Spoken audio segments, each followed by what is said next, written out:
This is a true story.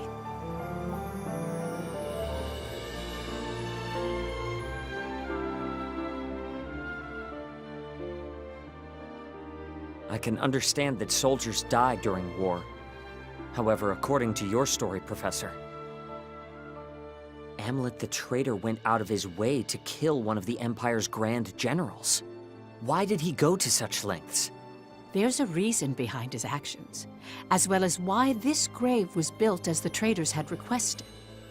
It could all be seen through the actions of the princess after she had witnessed him kill the Grand General.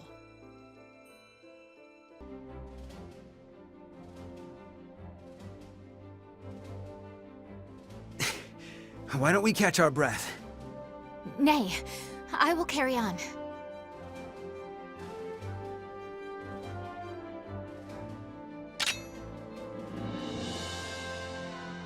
You mustn't push yourself too hard. Our next operation approaches. I must prove myself by then. During our first mission, I was naught but a burden. I wish for my mind to be as well honed as this blade. Only then will my soul know peace. Are you referring to the soldier you slayed? My dreams have been haunted by that moment. That, however, is because I knew so little of combat. One who mourns the death of an enemy has no place in war. Because I have declared to my people that I will continue to stand at the front lines, I cannot allow my heart to falter. They say to pity a starving, dying animal is to show great empathy. But to show great empathy means to put yourself at risk. Wild animals do not worry for other wild animals. To them, life is the never-ending struggle to survive, to find food. It's the same for us on the battlefield. There's no room for empathy. 'Tis a harsh world we live in. Indeed it is.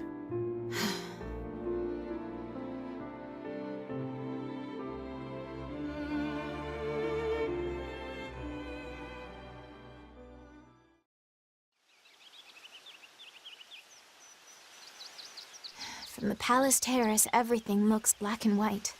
That's why you picked up the sword, Your Highness. Because you have a responsibility, both as a citizen and as royalty. Just so. I wouldn't want you to lose your emotional investment in all this. Nor would I. Yet that is precisely why I worry about Amlet. I've pored over countless records, but there is nothing on him prior to his adoption. The lack of information on him is highly unusual. Did he share anything with you during your time at the Institute? Not at all. He never was the type to talk about his past. Huh. Perhaps I will ask the professor. Professor? Our former teacher. I am certain she would... Your Highness! Finally, I found you. Don't you know how troublesome it is when you go out without telling me where? She needed a quiet place to practice her swordsmanship. Can't get any training done with you bothering her. Had we told you, you would just follow along and pester us here. Like you're doing now. Oh, hush. Now, milady. Let's return to the palace. I'll train you myself if you please. I've wielded a sword against my nagging brother many a time, so I'm confident in my skills. In fact, I'm positive your training would go better with me. Absolutely not. You never hold back. Or something to happen to the princess. I never held back against you because you're my brother. If that wasn't obvious, it's no wonder you can't find love, despite sharing some of my good looks. You two are thick as thieves as always. Is that how it seems? Indeed. I already envied your kinship, but the bond you both share really is something special. Huh. What kind of sibling would you wish for, Princess? A kind and caring big sister? Or a rambunctious little brother? Let me see. Either way, I certainly would be content. But if I had to choose, I'd prefer an elder brother. One on whom I could always rely. Someone like Adele, for instance. You are too kind, Princess. Oh, is that... Are you blushing? We should return to headquarters. It's nearly time to discuss our next operation. Already? I was so engaged in our practice, I suppose I lost track of the hour. Let us go then. Good day to you, Miranda.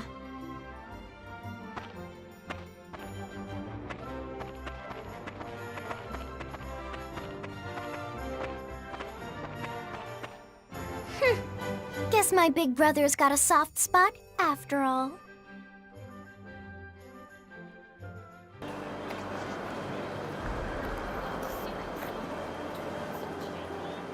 Even the young individuals who would later be branded as traitors each had a place to call their home.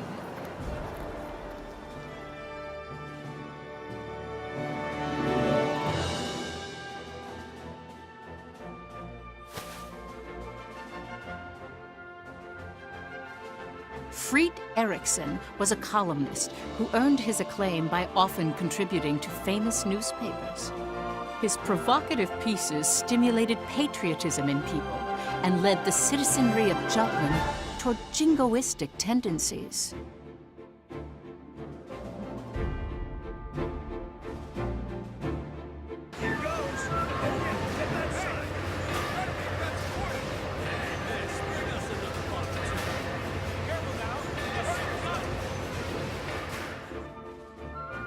Basil Sabanci inherited his adoptive father's company and factory. Through hard work, he solidified his position in the Ragnite industry and used his resources to support Jutland's forces.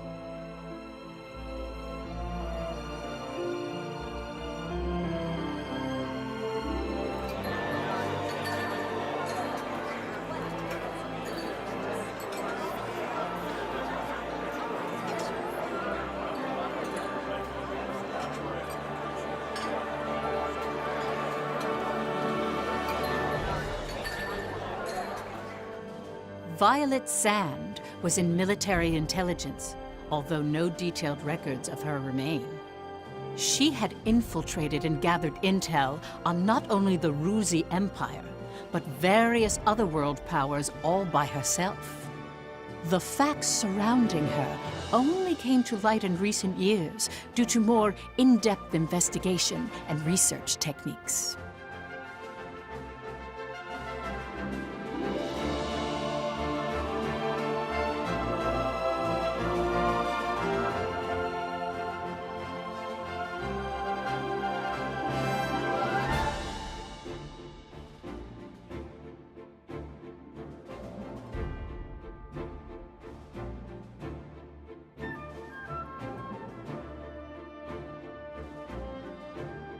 Solomon Kallenberg, a prominent member of Jutland's parliament, was said to be the brains behind the traitors. A capable and elegant man from an affluent family, his reputation was renowned in political and social circles. He thrust himself into politics, suppressed the non-radical factions of parliament, and allowed the war to continue.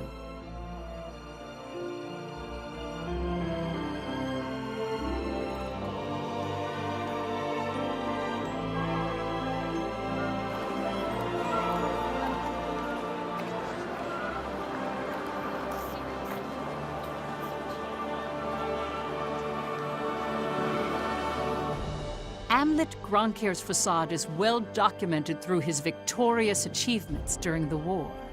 The young hero who led the anti-Valkyria squad. Without him, the Liberation War would not have been won. As you can see, they all have different facets. Knowing each one will bring us closer to the truth behind the traitors.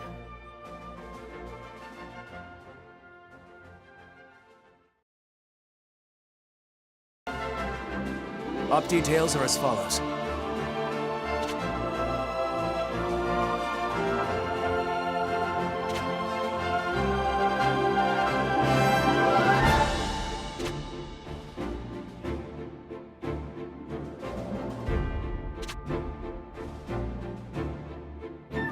That is all. Dismissed.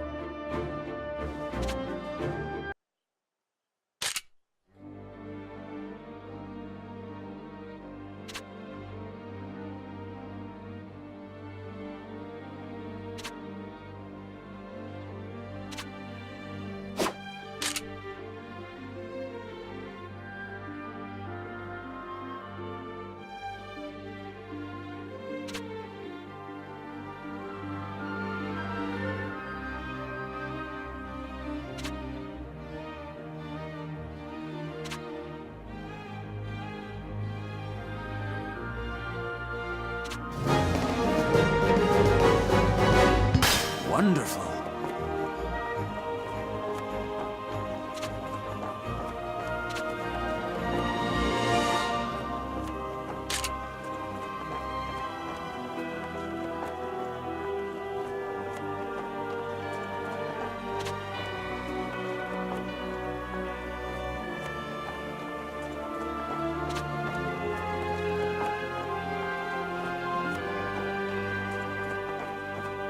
Well done.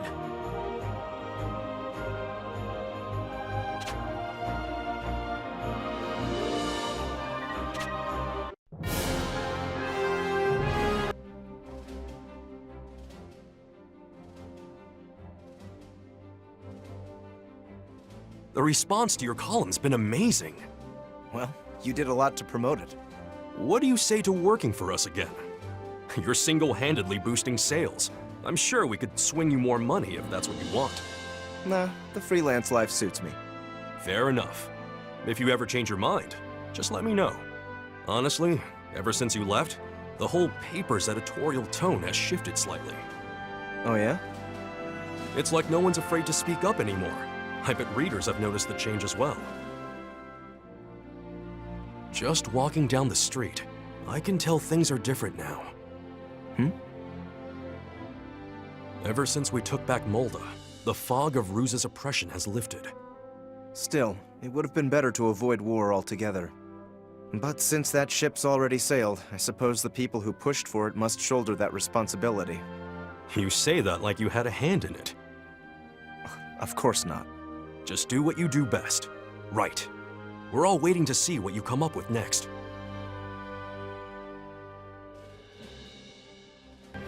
The whole industry's starting to mobilize, boss. Hell yeah! The smart companies are getting busy. War's just an excuse. That's good business, both for Jutland and the Ragnite biz.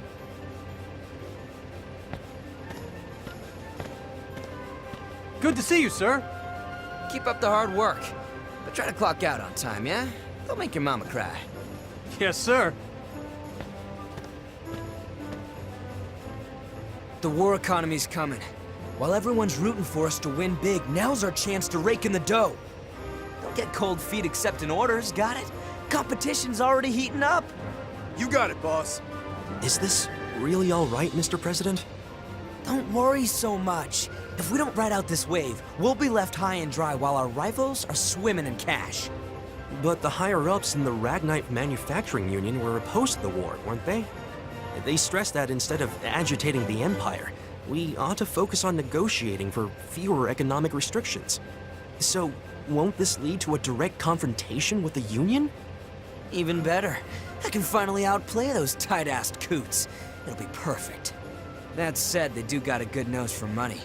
Chances are, they'll support the military as soon as they smell profit. And that's when the real games begin. I get it. Okay, Mr. President, you call the shots. And that's that. The boss, what's our next step? Even if we take orders, we don't have enough Ragnite to fulfill them. Leave that to our boys in battle. We keep winning, and we'll be up to our balls in blue rocks. Stick to your quotas, okay? On that note, we're gonna give the anti-Valkyria squad our full support. After all, what better advertisement could there be than an elite force kicking Rusey ass with our weapons? The Wunderkind of Jutland's government has returned! I'm terribly sorry for being late. Worry not. We weren't surprised at all when the messenger informed us of the situation.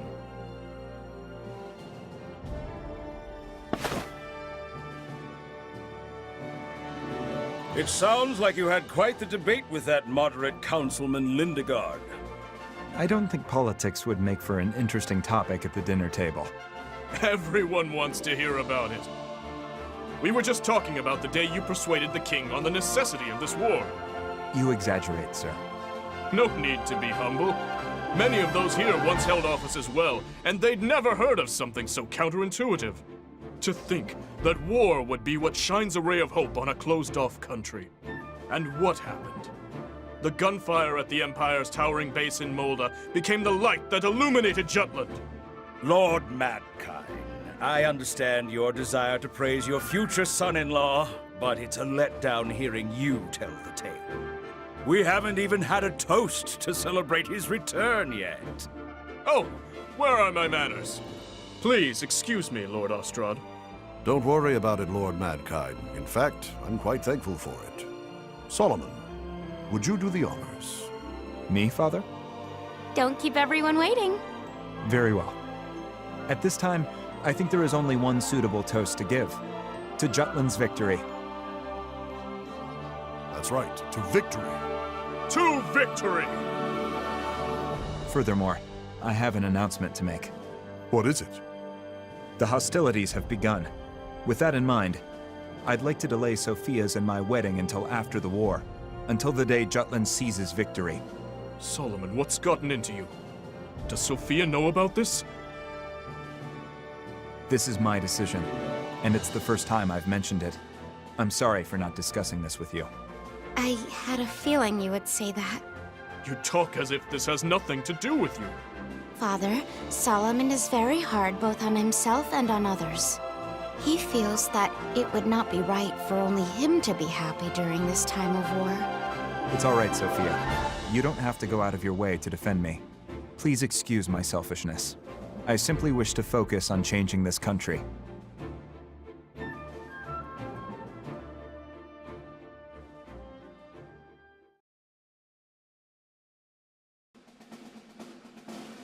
Our next mission is to seize the Ruse Viceroy office in Ipseria. The anti-Valkyria squad will provide a distraction, drawing the enemy forces away from Jutland's main army. Should the enemy barricade themselves, we'll join the main army, surround the city, and overwhelm the Viceroy's office. Either we annihilate their troops or force them to retreat. Regardless, the Ruse threat leaves Ipseria. So we drive the Empire from their domain, placing the country back in the hands of its citizens. And then? I don't care what comes after. Perhaps you should. I worry for the Ipserian people, and the long-term consequences of our victory. We haven't won yet. You know that, right? Of course. Though I must ask you, as a squad mate and friend, have you considered what we leave in the battle's wake? Here we go again. I beg your pardon? You always get ahead of yourself. Must you even take issue with my forethought? In war, the only thing that matters is the enemy in front of you. Distractions lead to death. Get that through your head. Oh, well, I never. I should say the distracted one. Please, Princess, calm down. Godot.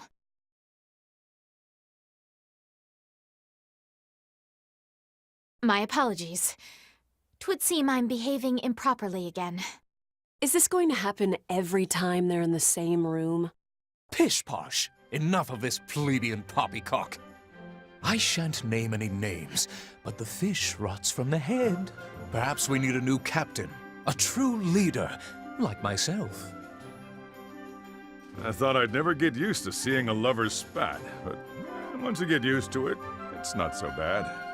I guess it's a bit like our unit's tradition. I can see it. That's a fitting description, First Sergeant. I swear, you two are never serious. Ew, no girl's gonna go for some mean old man. Get a clue, you two. I rescind my previous statement. Now, let's be more serious then. You'd like that, wouldn't you, Bridget? I don't care either way. Just do what you want. I don't know, you still look pretty pissed. You're scrunching your face so hard it's making new forehead wrinkles. Don't come crying to me again if you can't get rid of them this time. Wait, crying again? As in, you've watched Miss Bridget weep? Frailty, thy name is woman. Maybe you should just drop it, Isaac. Methinks the ladies doth protest too much. That is all. They haven't decided when the op will commence, but count on it starting sooner than later. Prep accordingly. Dismissed.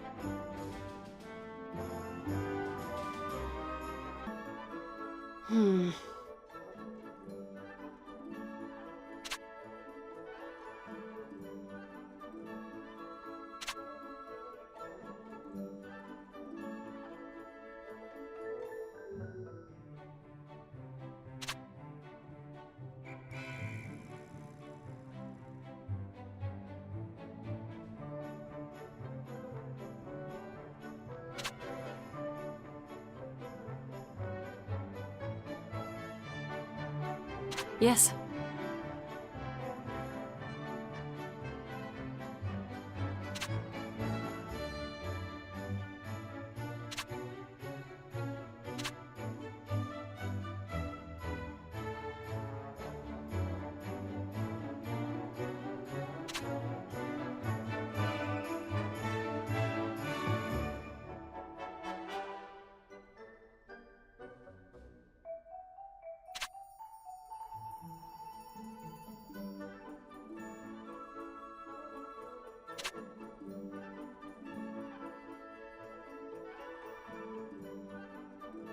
Huh?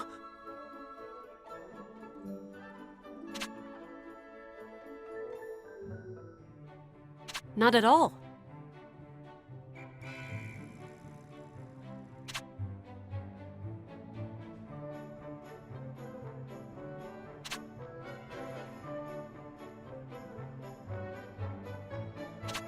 Yeah!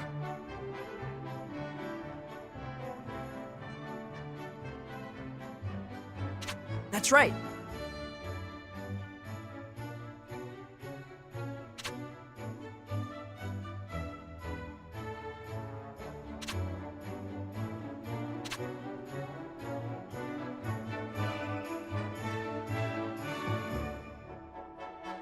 Let's put this to good use.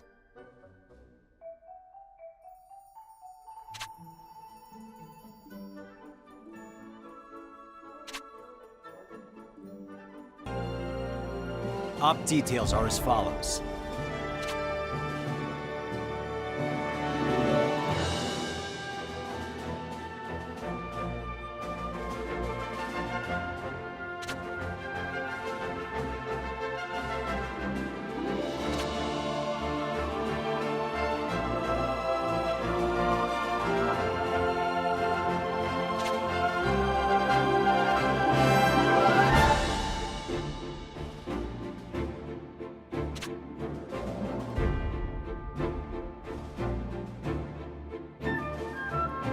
That's all.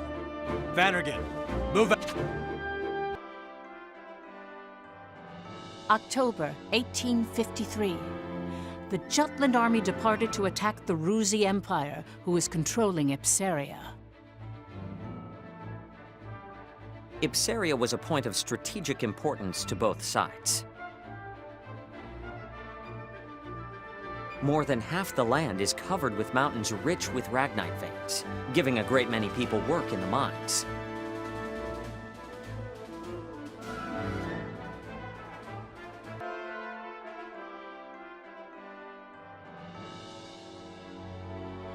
Your Highness? I am all right, Godot.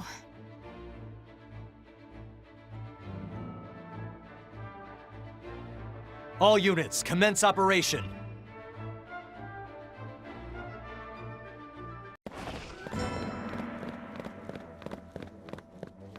We keep going and neutralize the Viceroy office.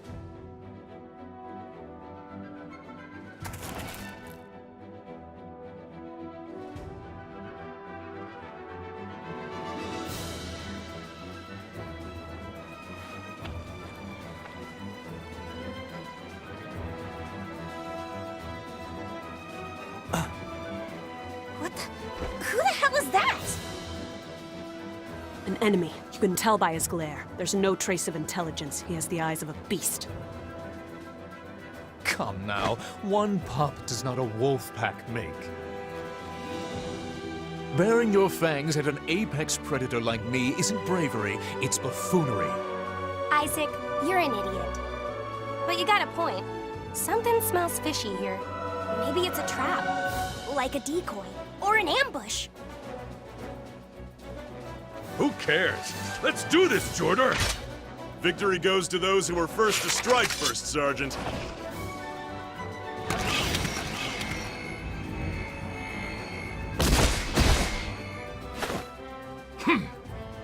Hey, that's Ragnite glow. He has a mana-powered prosthesis.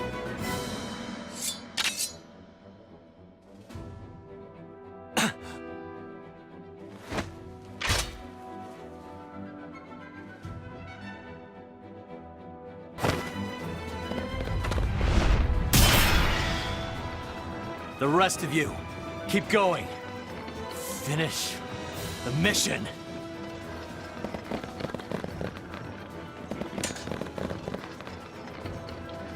That arm. Who the hell are you? I have no obligation to answer you.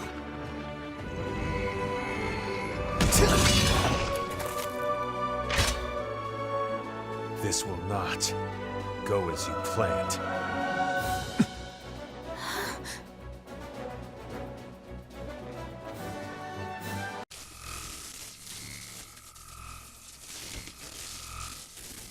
Your Highness! What the? Are you not Prince Laertes? Heir to the throne of Ipseria? Huh?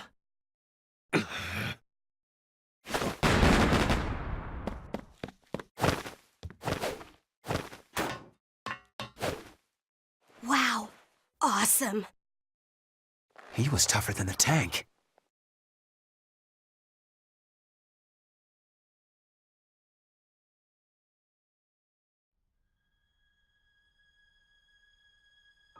The prince? Yes. At first I feared my memory failed me, but there is no doubt left in my mind. The eyes are a window to the soul, and a gaze that fierce could only have belonged to Prince Laertes. A member of the Crimeus royal family survived. But why would he attack us? And that prosthesis? Something's not right. I've read about a procedure in which a body's capabilities are alchemically augmented and even surpassed by Ragnite. A mana-enhanced human. Ew. And here I thought he was kinda cute.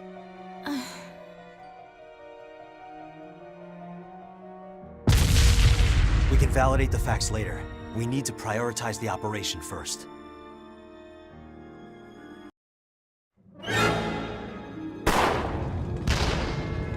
What a stubborn group! Just give it up and be obliterated already! Looks like a last-ditch effort. Amlet! Captain? Well, now's as good a time as any. All right, everyone keep up with the captain. Good to see the captain's still alive and kicking the enemy's ass.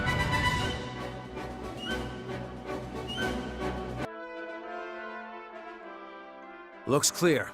I think we're finished for now. Provided everything went according to plan, the main army should be winding down as well. Of course, there could be more troops on the outskirts. Should we try to draw them out? No, we should stay right here, strategically speaking.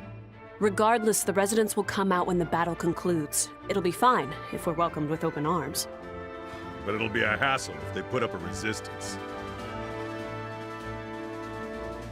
If that happens, I will persuade them myself. Once we convey our intentions openly and earnestly, they shall understand. If we can do that, I believe they'll accept us. And Jutland. Yup. I'm sure Fifi can do it. Easy peasy, lemon squeezy. I'll help too. Why are you being so competitive? I don't see the point.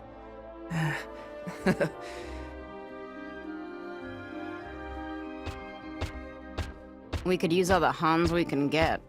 Captain Gronkair! Runner Nielsen reporting. Our army engaged a large enemy unit on the outskirts of Ipseria and has defeated them. The Ruzi forces broke formation and have begun retreating. Our troops are entering the city right now. Inform the commanding officer that Vannergen's taken the Viceroy office and secured the area. They may encounter some residual enemy forces scattered across the city, but should rendezvous with us immediately. And be sure to show the citizens some care. We're here to free them from the Empire's oppression, after all. We cannot tread on their honor and dignity as Ruse has. These orders come directly from Princess Ophelia herself. Yes, sir. I'll definitely relay that. I swear on my life. I trust you will. Hans, a moment. Sir? The main force. How many did we lose? I don't know the details, but the commanding officer himself said the death toll is far below estimates. The commander is calling this operation a decisive victory. We've won, and with minimal casualties.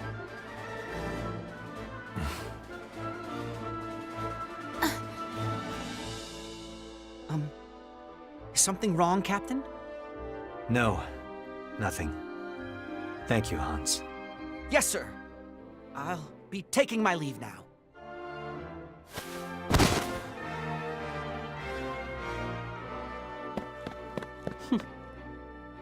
Is something the matter, Bridget? No, nothing at all. Oh, our job's finally done. I could use a drink. What do you say, Jordan? Drinking until dawn doesn't count as a drink, First Sergeant. I can see it now in my mind's eye. Me, surrounded by doting Ipserian damsels, the epitome of prestige and popularity. Yeah, in your dreams. Hey, wait! The captain hasn't dismissed us yet. Come on! Hurry up, Phoebe!